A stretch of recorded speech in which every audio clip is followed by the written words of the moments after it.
Hello, everyone. I want to thank you for joining us for our webinar today on accessible forms, specifically adding form fields to an untagged PDF.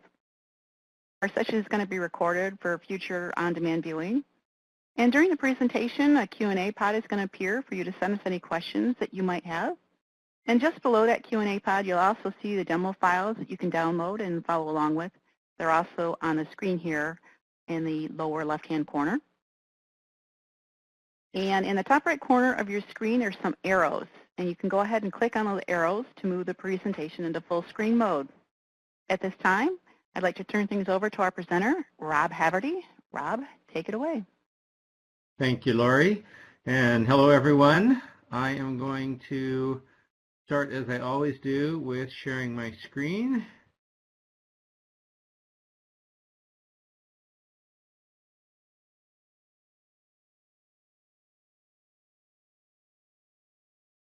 So, for those of you that were with us, have been with us previously, this has kind of been a series of 6 webinars, and we've sort of been building. This is the last in the series, and then starting in April, we're going to kick the series off all over again. So if you missed something or you want a refresher on something, and you're like me and you don't really like to sit and just watch a video, you're welcome to obviously sign in or register and join these as we move forward. So today I'm gonna go a little bit over forms in general again, like I did 2 weeks ago when we did tagged PDFs, but we're gonna focus on untagged PDFs. And I will tell you that when I first started working with PDFs, making them accessible, making forms accessible, this was actually my preferred method. It seemed to save me time. But as we go through it today, you may decide, and I've kind of decided I like the tagged PDF method better than the untagged PDF method, but it depends on the form, and it depends on what works for you. And so you'll see some of the techniques that we're going to use today. It's a little bit different than working with a tagged PDF. So just sort of as a reminder, when you're looking at creating an accessible PDF form, you have a lot of things to think about first. And as always, the first place is the source document. The better the source document is for accessibility, the better results you're going to get when you convert it into a PDF. And this is true for forms as well. The better a form field is identified visibly as a form field, the easier it is for the tool to auto-generate those form fields.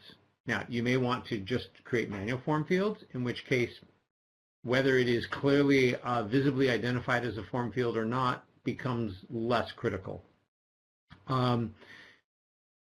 In this case, we're going to take a PDF that is untagged. But it might be that you need to look at it and go, wow, there's a lot of remediation I need to do in just the tagging of the PDF before I even start with form fields. And you might find it easier to do that before you add your form fields. So again, different things to consider. We're going to use somewhat the same process today that we did last time. I'm going to primarily be doing, or I'm going to use the auto detection. I always like to use that because it does save me time. Even if I have to fix things, if I have 50% correct, that's 50% that I don't have to muck with. The form we're going to use today is the same as we used 2 weeks ago, and you're going to see that there's going to be some challenges in that tagging after creating the form field. And the Prepare Form tool, for those of you who are in our beta program and might be working with the latest beta of Acrobat Pro DC, I've noticed that the tools pane is not sticky, and the Prepare Form tool is not in the tools pane by default. You can go back and look at week 1, I believe it was, of the session, the intro to PDF, where we talked about setting up tools. and you can refresh yourself on how to add those prepare form tool if it's not there. Okay, so let's just go into the actual document itself. So again, those of you who were participating 2 weeks ago, and I'm going to move this whole thing out of the way, there we go. We're participating 2 weeks ago, may recognize this form. It's the same one I used then. And so the first thing I'm going to do when I've opened my form is I'm going to go and expand my tag tree, because I kind of want to know what's going on. So I expand my tag tree and no tags available. Now, that is what I was looking for because I'm working with an untagged PDF. There are 2 ways that I can get to this untagged PDF. And you kind of want to look at the document itself before you decide which way you want to do that. I'm going to collapse this again using the little expand and collapse arrow. And I'm going to do the small expand to get my icons back in the navigation pane. When I look at this document, I notice that I have, in this case, there is an email address, which would be a link. If I convert this document using print and bring it over, if this was created in Word, which we could check by using Control D to open up the properties, and we'll see that it wasn't. Not sure exactly what it used, but it wasn't Word. But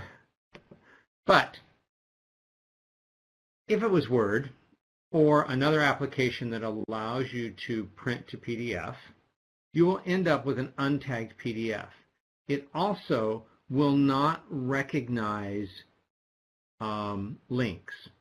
And these will become untagged annotations, and you're going to have to go in and manually create the link and manually tag it. If, however, I know that it's a document that has links in it, instead of using the print functionality to create that untagged PDF, I might want to go ahead and convert it as a tagged PDF. And then, as you may recall, and let me just bring up a tagged PDF to show you again. I can go into the tag tree on a tagged PDF, and I can select the tags element at the very top. I can right-click, and I can say delete tag. And that will get rid of all of my tags. And now it's like I have an untagged PDF. However, it will remember the metadata associated with things like links. And so when I go and tag it, it will automatically generate that link for me, and I don't have to manually do it. So if you're going to work with an untagged PDF, there are different ways to get there, and depending on how you get there, may reduce the amount of work that you have to do when you get to actually tagging it. Okay, the process is going to be very much the same as we did with a tagged PDF. I'm going to expand my tools pane so that I can see I want to use the prepare form tool. You will notice in the newer versions, there's actually the icons are always there, and if I hover over them, it will tell me which one it is. So there's the prepare form tool. So I'm going to open that. Very first screen gives us a little snapshot of the document itself. You can select a file somewhere else to use. You can scan in a document. There's lots of things that you can do. I like to have the document open first because I like to know what are all the gotchas, and I want to look at the document before I kind of start. In fact, I'm going to close out of that for a minute and go back. And one of the things I want to look at, which is going to kind of determine whether I'm going to auto-generate these form fields or not, is do I have something that clearly visibly indicates that there's a form field. So program title, and then there's an underscore all the way across the page. That's good enough. A box is better, but a solid underscore like that, we're going to recognize that as a form field. So back over to the tools pane and into prepare form. Got my form already there. And remember, do not check this document requires signatures, even if it does at this time. This is a bug.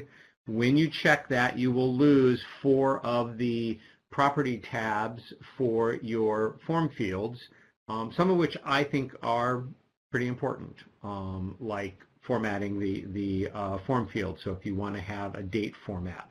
So I leave this unchecked for now. I will let you know. It'll be in my blog when we get that fixed, because this is kind of a big one. And I'm going to have form field auto detection on. Now I can change that. I can click on the change, and that will bring up the dialog. And you'll notice that for preferences, I'm in Forms, under General. The last one is Automatically Detect Form Fields. And I can uncheck that and say OK, and then it will say Form Field Auto Detection is off. Well, I want it on, so we're going to go back into there and turn it back on. All right, so I've got my Form Field Auto Detection on, I've got my form, my required signature is unchecked. Even unchecked, if we recognize it as a signature field, we'll create a signature field in there. What it won't create is an electronic signature field, but you can just manually add that later. All right, so we're going to say start. And very briefly, there was a little progress indicator that popped up in the bottom. It's a fairly short form, and it did it relatively quickly. Now, you may recall, across the top of the menu, there's the Prepare Form menu, and the top bar is all the manual form fields that I might want to add. I have my text field, my checkbox, my radio button, etc., etc.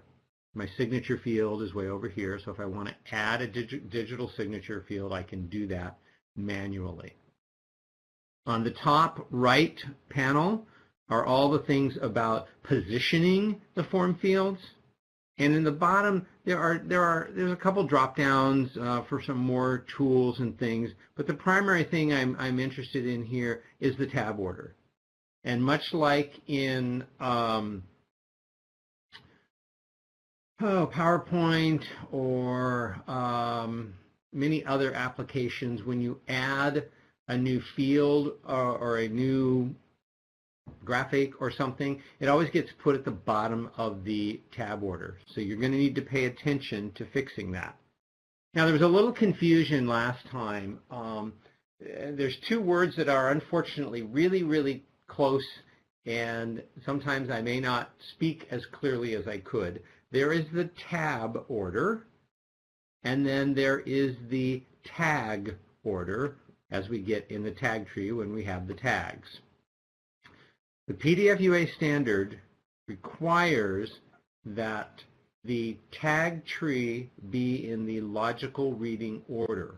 That's where you really should be looking for ensuring that your content will read correctly using an assistive technology. The tab order is important for navigating through those form fields. And so it may be that the tab order doesn't exactly line up with the visible order in the form, and we'll talk about that in a little bit. So there we've got the elements of the Prepare Form tool. I'm going to collapse the right side because I don't need it for right now, and I want to be able to see my document. And so now I have my document. And we can see that I have form fields that are all generated, and some of them are looking pretty good already. So the very first one, program title. If I select that, you'll notice that it got a blue box.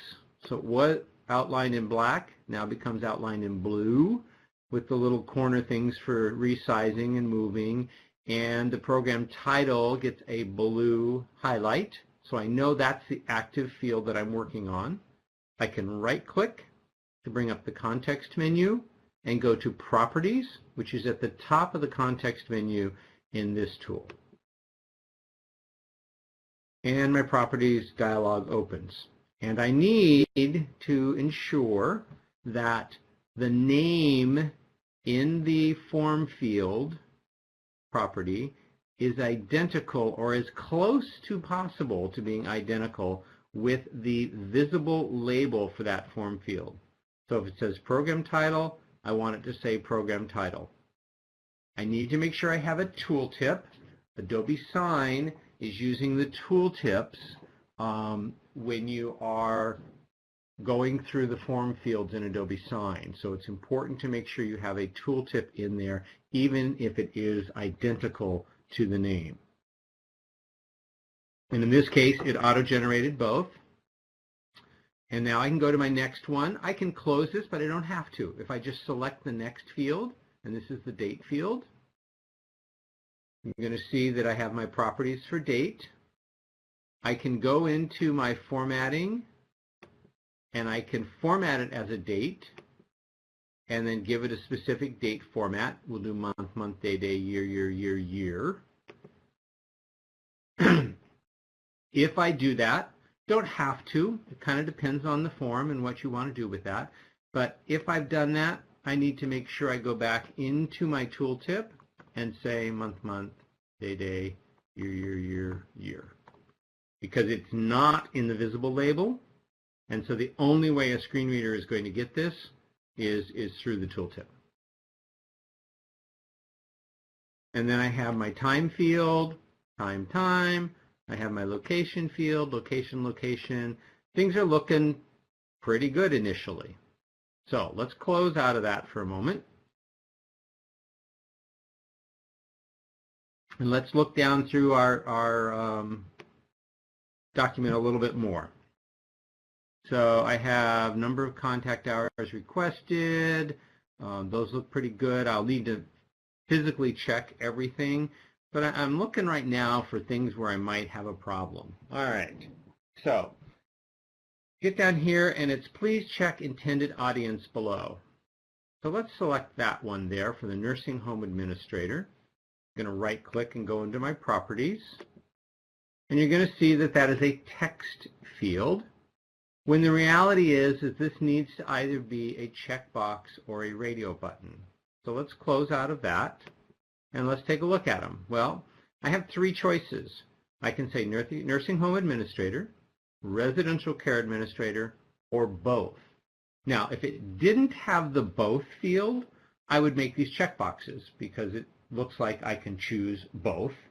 But because it does, I need to make these radio buttons. So I can hold down my control key and I can multi-select all of those and then hit my delete key and get rid of them because I want them to be radio buttons.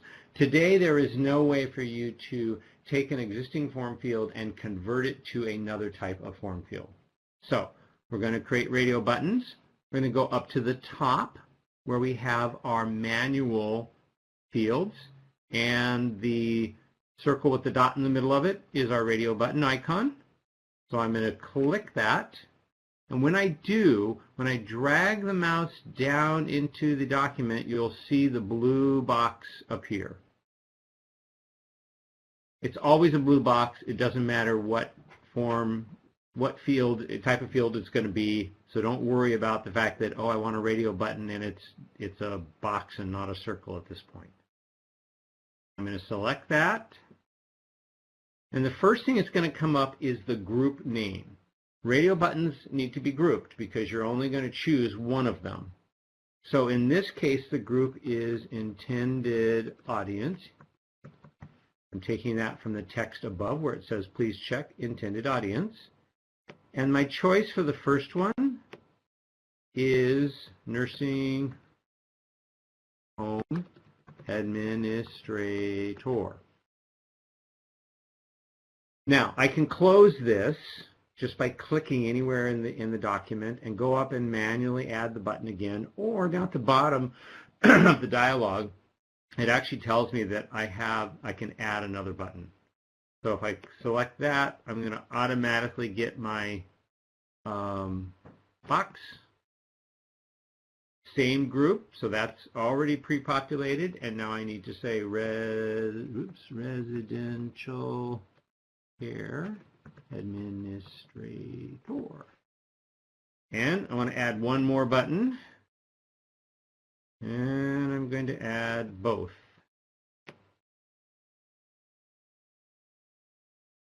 And I'm done. Now I could have put the both button over here closer to the word, but I think visually it makes more sense for radio buttons to be aligned. Now, if I want to align those to make sure they truly are in a line, I can go over here to the right to expand the tool options that are on the right side. And remember, this is all about aligning up here. And I can you select the one you want to align to first.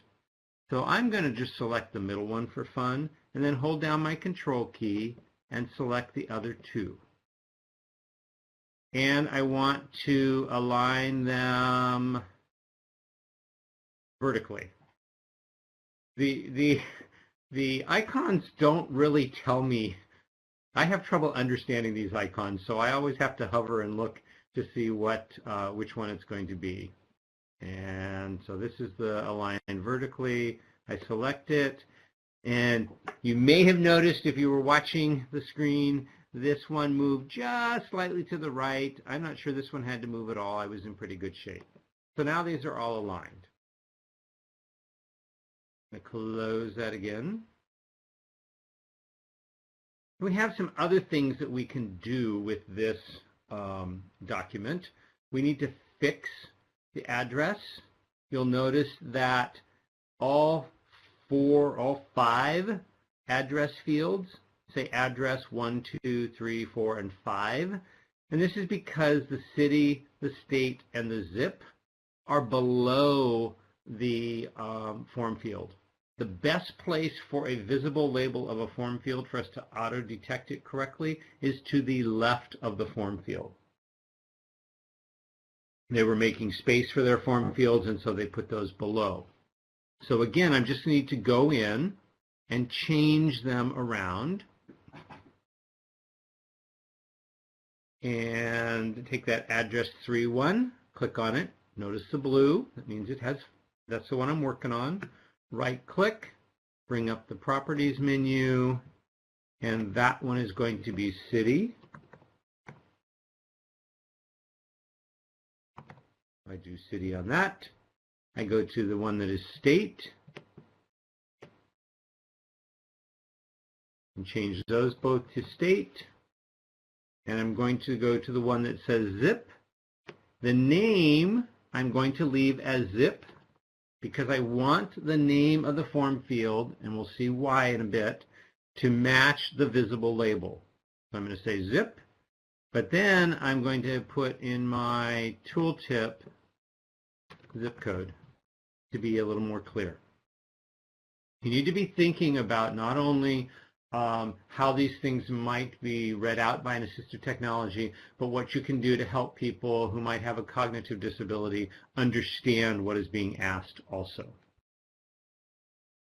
I'm going to close that.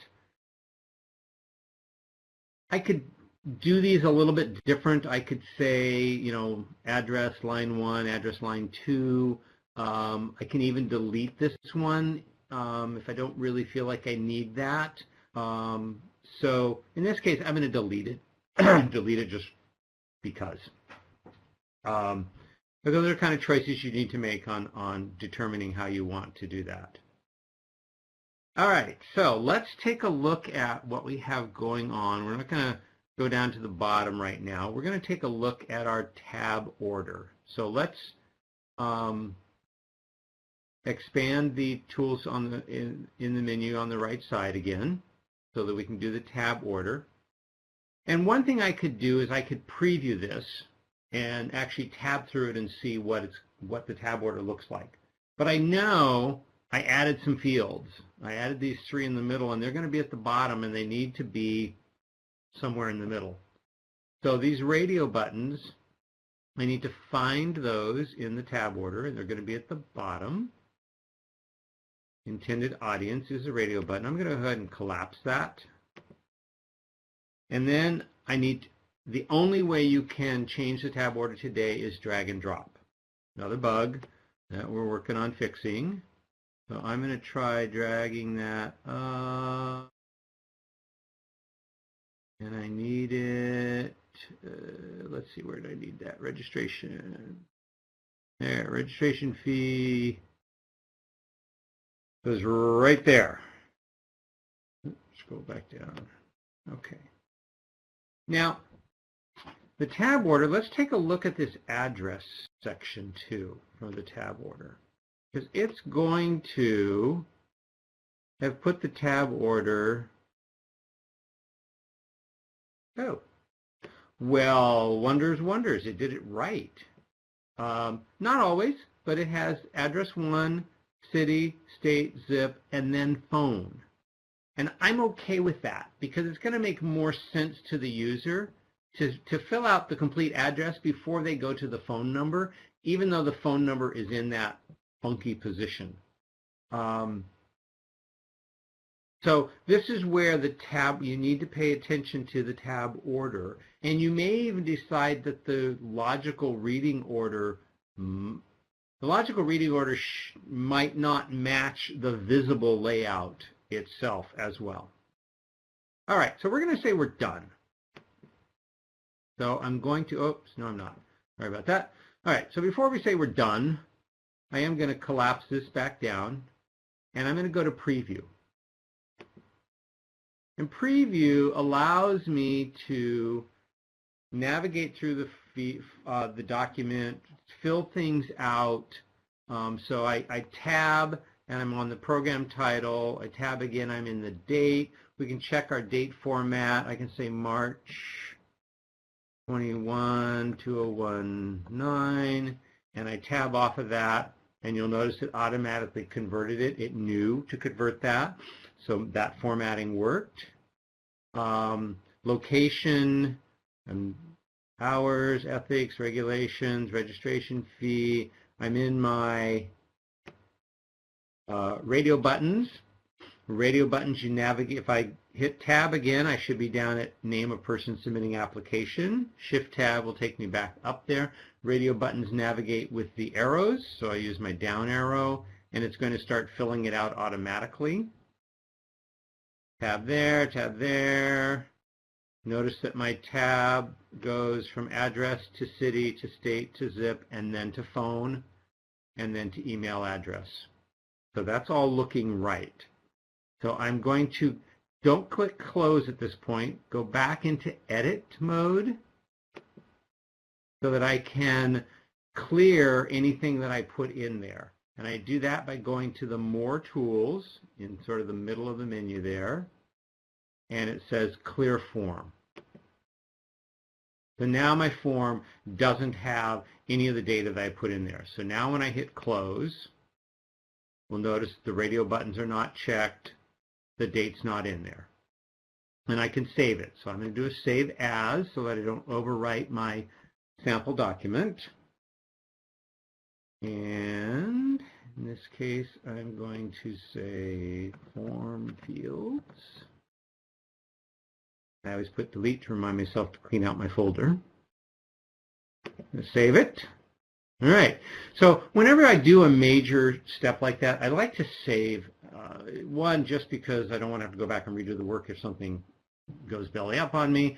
And two, it kind of clears the cache, and it just, I know I'm working with a clean document if I've done the save. All right, so now I'm going to auto tag this document. Now you may remember there are two ways you can do that.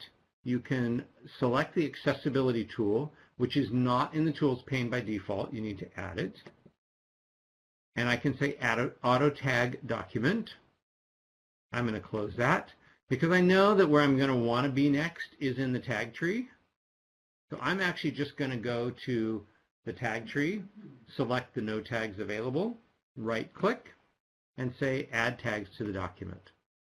It's going through the exact same process, so it doesn't really matter which tool you use. I'm going to go back down to my tag tree, and I'm going to start looking at what I've got here. I'm going to shrink this down. Well, actually, I'm going to leave that. I'm going to shrink my form down just a little bit so that I can see it all on the screen. I need some width on my tag tree so I can actually see some of these tags. All right, so let's take a look at what we got here. So I've got a paragraph tag here. Might not want that to be a paragraph in its entirety. Probably would have liked to have had the very first thing be maybe a heading. So I can fix that, much like we've done in the past. But today we're working on the forms and not necessarily fixing just general tags. There's going to be plenty of work to fix tags related to the forms. All right, so I go down to my part, and by selecting the part, you can see that I've got boxes around a whole bunch of stuff. I've got this H4. Now, when I first worked on this, I wasn't really paying attention. H4, great, this here. But if I had been paying attention more closely, and if the color were more distinct, you'll notice there's a blue box around the program title form field when I selected the H4. Well, if I expand that, we're going to see that that form field is in the wrong place in the tag tree. It's under the H4 and not associated with the program title. So I'm going to need to fix that. But before I start fixing, I want to kind of look at what the landscape is and how much I need to fix and what makes sense to fix first. So I'm going to go ahead and collapse that for the moment. I'm going to go down to the next P tag. And wow, there's a lot of stuff in that one P tag. It looks like all this content, program title, date, time, date and timer looks like might be one, location, all this stuff, and the form fields are all in one P tag. That's one overloaded P tag. So I'm going to need to fix that. And I need to fix the P tags themselves, and I need to fix the form, get the form tags in the right place. Because we'll notice that I've got the P tag, and then it says program title, and then I've got a form that is time and date, and then there's the date, paragraph information, content. It's all messed up. Now I could remember that, oh, my program title form field is up here and I need to have it down here with the program title. I'm not going to mess with the form fields first. I'm going to clean up the fact that I have one P tag that goes all the way from program title, looks like it's got please check intended audience below also. Let's see what that, yeah, because the next one is nursing home administrator. So we ended up with one, program title, date would be 2, time would be 3, location 4, number of contact hours requested 5, ethics 6, regulations 7, registration fee 8, please check intended audience 9. I need 9 P tags in order to actually sort this all out. I could theoretically, in some respects, I could theoretically have this under one P tag, but it's going to be really messy, and there's some things that I'm not sure I can actually keep under one P tag and keep it clean. So I need 9 P tags. So I'm going to go to that P tag first, and I'm going to start adding all the P tags I need. So I'm just going to right-click, select, put focus on the P tag itself. You can go to the context menu, which is to the left of the eye with the circle, or since I'm on the P tag, where I want the new P tags to be, I'm going to right-click, and I'm going to say Create New Tag. Now in this case, I want a paragraph tag, so I'm going to scroll all the way down to paragraph. I'm going to say OK, and you will notice that the new empty P tag ends up below the one that we had it on. And unfortunately, we'll do this again. We're going to add 9 of them. So I'm going to add the new P tag. right-click, new tag. Because paragraph is what I used last time, it automatically defaults to that, so I have less work to do. I say OK. It's going to move the focus back up to where the top of the section is, unfortunately. I would like it to actually have kept the focus right there so that I could just keep adding my P tags.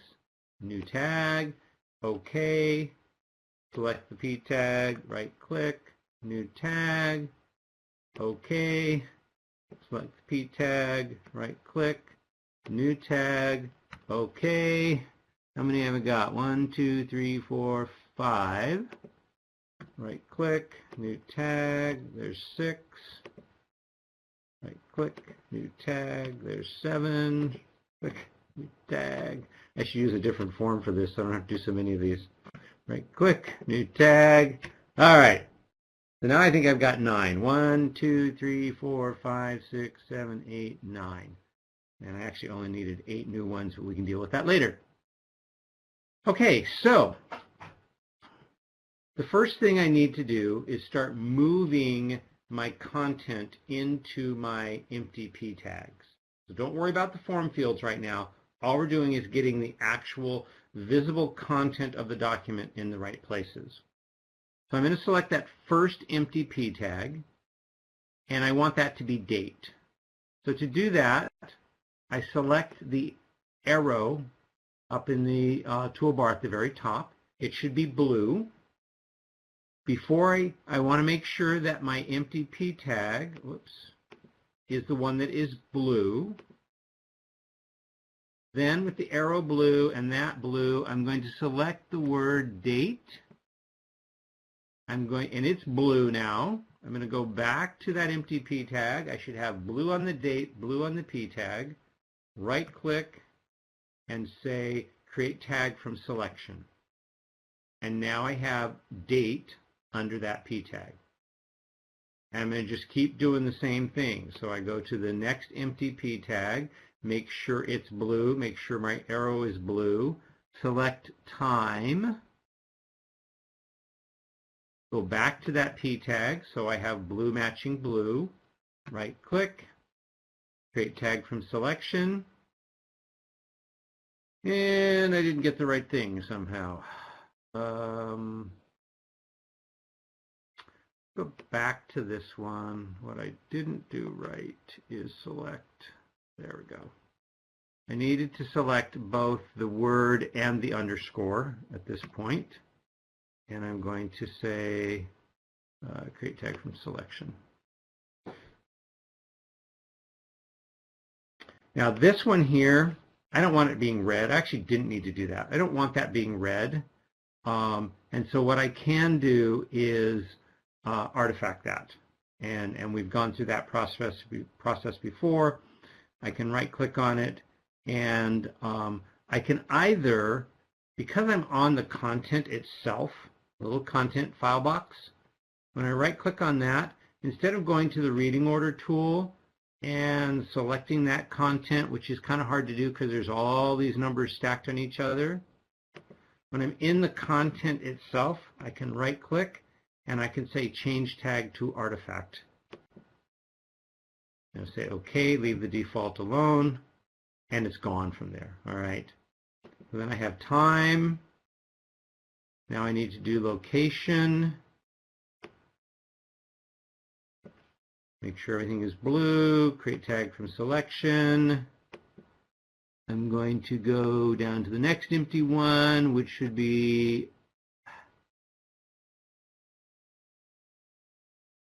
number of requested contact hours. I'm selecting the line after it because of the fact that I have these additional words in the same line, and it makes it easier for me to actually sort this out. Right click, create tag from selection.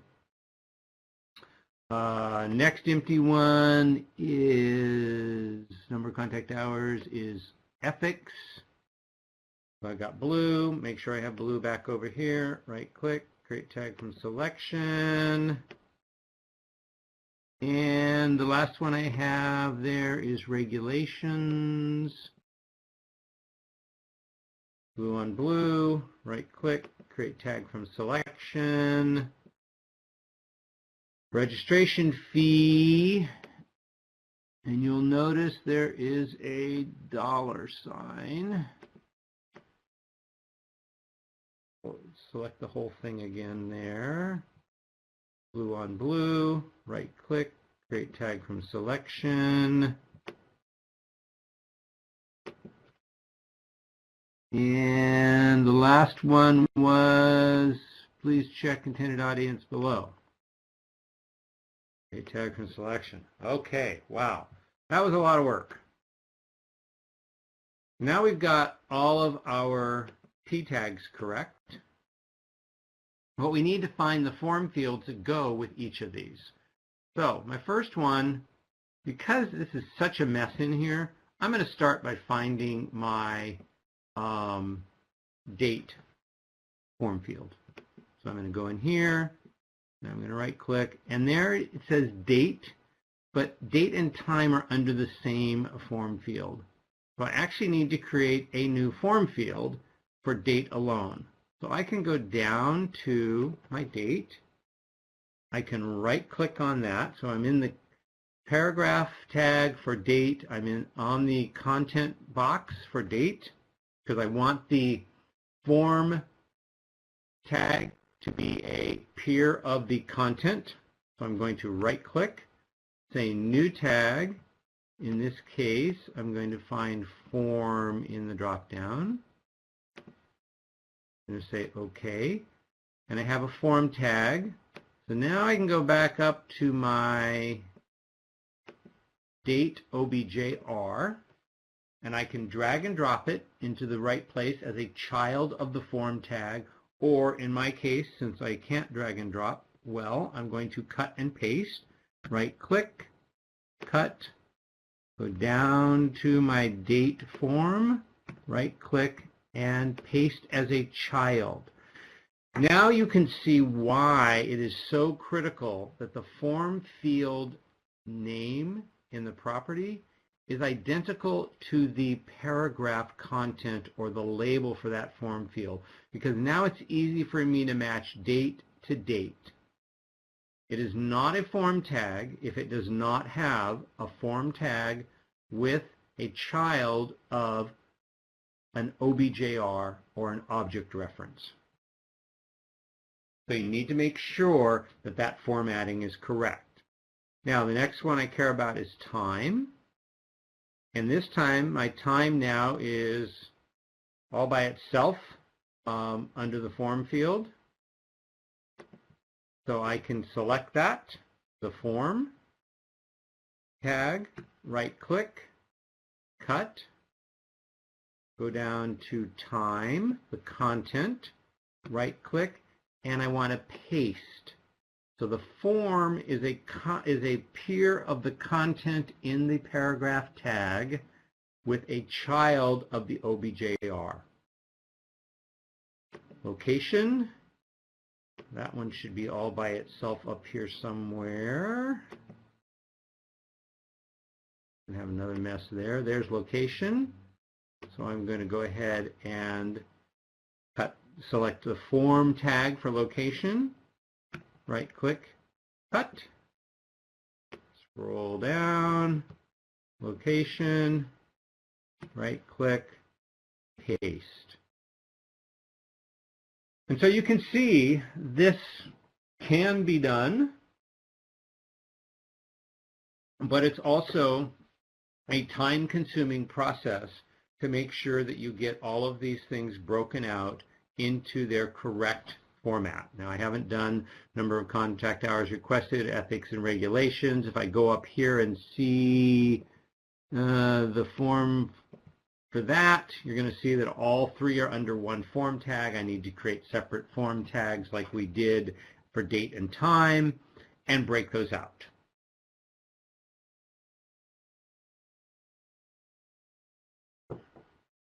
So once we have done all of that, in fact, actually, I'm going to go ahead and do that. So we are in number of contact hours. I'm going to go ahead and create my form field. So a form tag, new tag, form. I had focus on the number of contact hours content because I want that form tag to be a peer of that. And remember, it always puts that underneath. There's the number of contact hours. Make sure we've got our OBJR. Right click, cut. Go back down to the number of contact hours form tag. Right click, paste as a child. Now there's other ways that you can do this. You could create all these form fields up here where they were in the first place and then move them. You can do each each form field individually, working down the document. I kind of am doing it in the sense of how do I clean things up the easiest. So I've got my ethics. I need a new form tag under ethics. Need to go and find the ethics OBJR, which is there. Right click, cut. Right click, that's ethics. Paste as a child, ethics, ethics. So we're getting there. So as you can see, the challenge with this is being able to find each of these form fields. Now, if you don't know where maybe your P tag was, when we were looking at initially, there were a whole bunch of P tags that were kind of all together. Let's go down a little bit further and see if we can run into that problem again here. Yep, there we have it right there. So we've got all of these P tags are all together. And if I can't figure out, I want to know, do I have a separate P tag for something? I can always do a find. I don't know where, let's say I don't know where the city P tag is going to be. Well, I can, again, make sure that I'm using the selection arrow. It's blue. Go ahead and highlight the word city. And then go to my drop-down menu and say Find Tag from Selection. And it'll move you immediately to where that P tag is. And in this case, city, state, and zip are all one P tag, and we need to break that out also. Unfortunately, what you cannot do today is select a form field and say Find the form tag, just as we found the text. I didn't really realize that until I was preparing for today's session. I'm like, oh, there's something else that we could fix in this, because it would make it a lot easier if I could find my form tags by selecting them in the document and not having to look through the entire tag tree. So I'm going to want to clean up some other stuff. I've got some more of these empty content boxes, or they're not empty, but they have a line. And so I may want to get rid of those and artifact them, but I can hold the control key down and select multiple ones and say change to artifact, and then those are gone. And I can do that everywhere I need to. I've got my form tag here that needs to go down to the regulations, so let's right click on that and cut it. Find regulations, there's regulations, click, paste. So we're getting there, one by one, having to do that. Now, as you may recall, when you do it the other way of having an already tagged PDF and you add your form fields to that, they're all going to get added to the bottom of the tag tree. The nice thing about that is you're going to be able to more easily find them because they're not nested within another tag. You're not going to end up with this one here where I've got I don't even know where my city state, there it is. So where my forms are kind of all over the place, and they're nested within other P tags, and so I've got to hunt and find them. I know they're all at the bottom if I add my form fields to an already tagged PDF. The downside is you have to move all of those. Now in this case we're having to move most of these at any rate, so there really isn't a downside. But in some forms, depending on how that form has been created, there's less moving that has to be done, and sometimes no moving. If this form had been created in such a way that each form field was on a separate line, so it was program title, then date, and then time was its own line, and location's its own line, this would have done a better job of auto-generating the form fields and auto-tagging them in the right place. So you kind of have to look at what type of form do I have and how much work am I going to have to do to fix it. At the end of the day, regardless of the method that you choose, when you are working on a form, you're going to end up having to move form fields around, and there's a lot of manual work that has to be done. One of the things that I was just talking to someone recently about, one of the possibilities here, since we are so adamant about the fact that you want the OBJR or the name of the form field to match exactly or as close to possible the P tag, there ought to be a way that we can behind the scenes go, oh, I see a form field, a form tag with a date OBJR, and I see a P tag with a date. I'm going to put those in the same place. This would then, of course, depend upon people creating those form fields and getting them named in the right way, but it might make things a little bit easier. Otherwise, it's pretty much impossible to know where to automatically put a form field. I can't say, put the form fields in order of the P tags, because in this case I've got P tags that are above the beginning of the form field.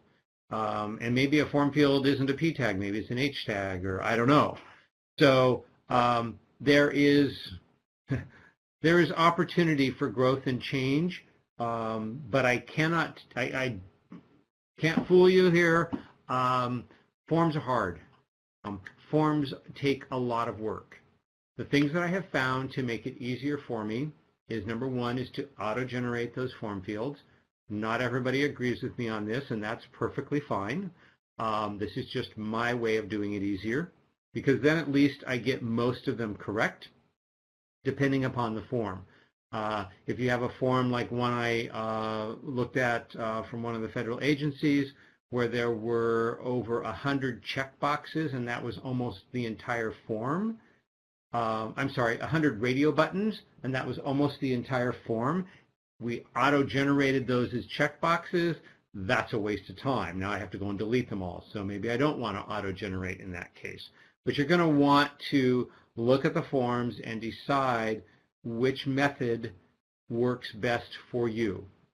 As I said, I like to auto-generate my form fields, and I look at the form to decide whether to do it before or after tagging. When I started, as I mentioned, I really like to do it before tagging.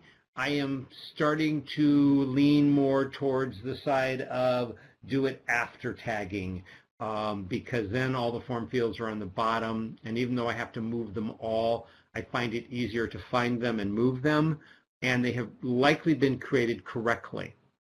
I did have a question this week.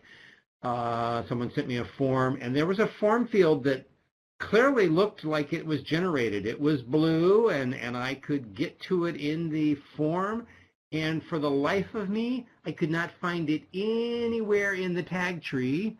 We ran the process of unmarked annotations, which is what we did with the already tagged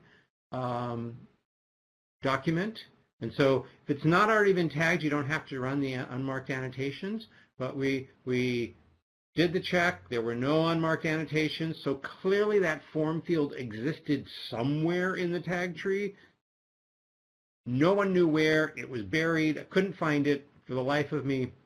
The easy thing to do there is go back into the Prepare Forms tool, delete that form field, re-add it, and then do the unmarked annotation process for an already tagged document and create that form field again and put it in the right place. Sometimes you just kind of have to go back to square one. There isn't an easy way out of it. And depending upon how big and how complex your form is, that will impact how much work you have to actually do. So 2 options. You can tag it and then add the form fields, or you can leave it untagged, add the form fields, and then tag it. Both have their pros and cons, and it really is a matter of what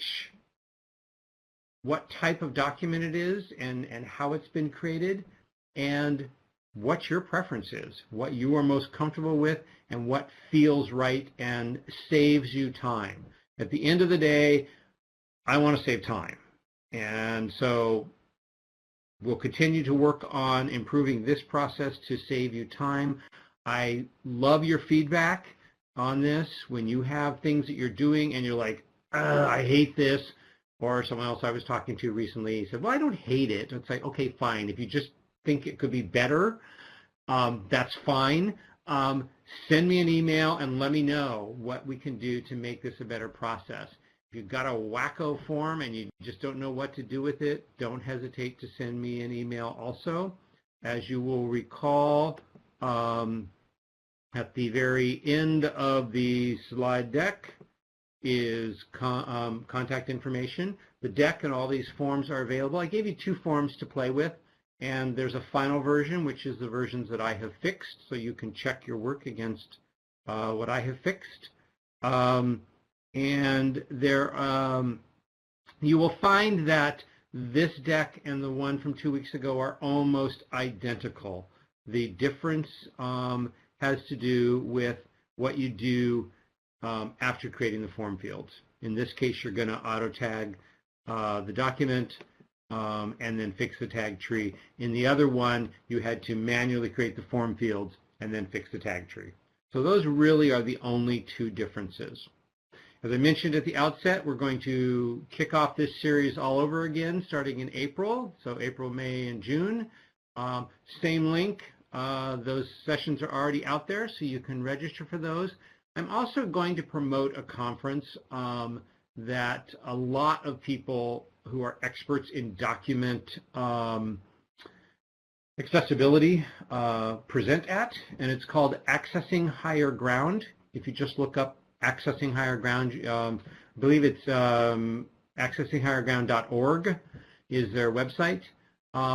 I really encourage you to think about trying to attend that. You'll get expert training on InDesign and creating accessible PDFs, other trainers on doing accessible PDF forms. I do a 2-day train the trainer session where I teach people how to teach people, plus a whole bunch of other, there's sessions on Word. There's just a lot of people teaching a lot about accessible documents. I think it is the best conference for that. So I would encourage you to look at that as well. Our time is just about up, so I'm going to say thank you all for attending, and I'll be looking at your questions and sending out responses. So thank you again. Great. Thanks, Rob, and thanks everyone for joining us today. You can feel free to continue asking any questions you might have in the Q&A pod. But at this point, we're going to go ahead and conclude the audio portion of today's session. Thanks again, and we hope to see you again for our next group of sessions in the next upcoming months. Thanks, everyone.